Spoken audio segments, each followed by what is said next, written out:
আমি ওই সময় ব্যাপক টিউশনি করতাম, ব্যাপক টিউশনি। কেন ছেড়ে দিয়েছি সেটা বলি, কেন কোচিং সেন্টার ছেড়ে দিলাম, কেন আমি আমার কোচিং বন্ধ করে দিয়েছিলাম, সেই গল্পটা বলি।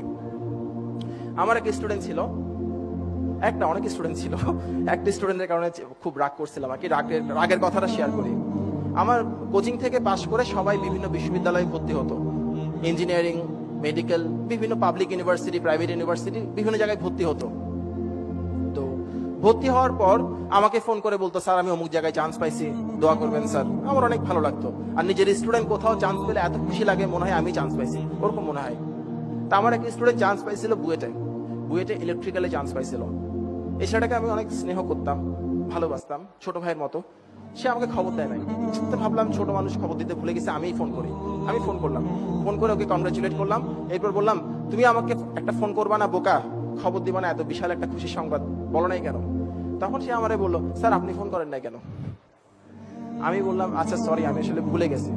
আমাকে বলে, স্যার ইটস ওকে, অসুবিধা নাই। তো আমি, আচ্ছা আচ্ছা, তো তুমি একদিন কোচিং এ আসো, তোমাকে একটু মিষ্টি মুখ করাই, তুমি এত কষ্ট করছো, চান্স পাইছো। বলে, স্যার আমি আসলে একটু ব্যস্ত আছি, আমি সময় পেলে আসবো স্যার। আরে ও আচ্ছা, সমস্যা নাই স্যার, আমি আসবো, সময় পেলে আসবো স্যার। তাহলে আচ্ছা ঠিক আছে ঠিক আছে, থ্যাংক ইউ, ভালো করে পড়ো। বলে, স্যার একটা বুদ্ধি দিই আপনাকে। আরে হ্যাঁ বলো। বলে, স্যার আপনার কোচিং থেকে এবার ভালো ভালো জায়গায় চান্স পাইছে, অনেক জায়গায়, আপনি মনে হয় খবরও রাখেন নাই।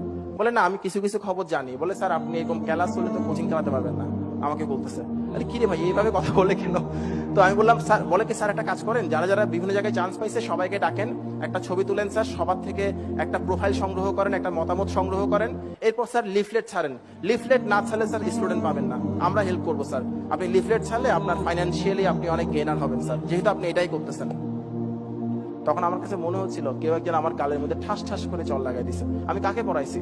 আমার এটা মনে হচ্ছিল শিক্ষক অনেক বড় জিনিস, কাকে পড়াইছি আমি?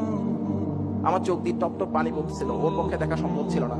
তখন আমি সিদ্ধান্ত নিলাম, যাদেরকে পড়াচ্ছি তারা বড় হয়ে আমাকে কতটুকু ভালোবাসবে, কতটুকু মনে রাখবে, কিংবা এই ধরনের অকৃতজ্ঞ আচরণ করবে কিনা। ওর কথায় কষ্ট পাওয়ার আরেকটা কারণ ছিল, এই ছেলে যখন ক্লাস 9-এ সেকেন্ড টার্মিনাল পরীক্ষা দেয়, তখন তার বাবা আঙ্কেল মারা যান, স্ট্রোক করে মারা গিয়েছিলেন, উনি স্ট্রোক করে মারা গিয়েছিলেন। তো ওনার মৃত্যুর পর আন্টিকে আমি ডাকলাম, ডেকে বললাম, ও আমার কাছে করুক, অসুবিধা নাই, ওর জন্য কোনো ফি লাগবে না। তা আন্টি বলে, অসুবিধা নেই, আমাদের ফাইন্যান্সিয়াল সমস্যা নেই, কিন্তু আমি জানি ওদের সমস্যায় আছে।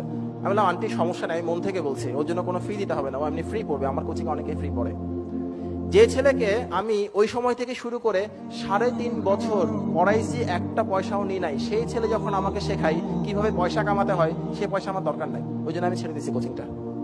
আরেকটা ঘটনা ঘটছিল, আমি যখন পড়াচ্ছি পড়াচ্ছি আমার ডিগ্রি কমপ্লিট করতেছে না, তখন আমার স্টুডেন্টের গার্ডিয়ানরা বাইরে গিয়ে বিভিন্ন কথা বলতো, যে স্যার তো শুধু মাস্টারি করতেছে, কোনো মাস্টারি হচ্ছে বা শিক্ষকতা হচ্ছে আমাদের সব সমাজে সবচাইতে সম্মানিত, একই সঙ্গে স্যাডলি অসম্মানিত পেশা।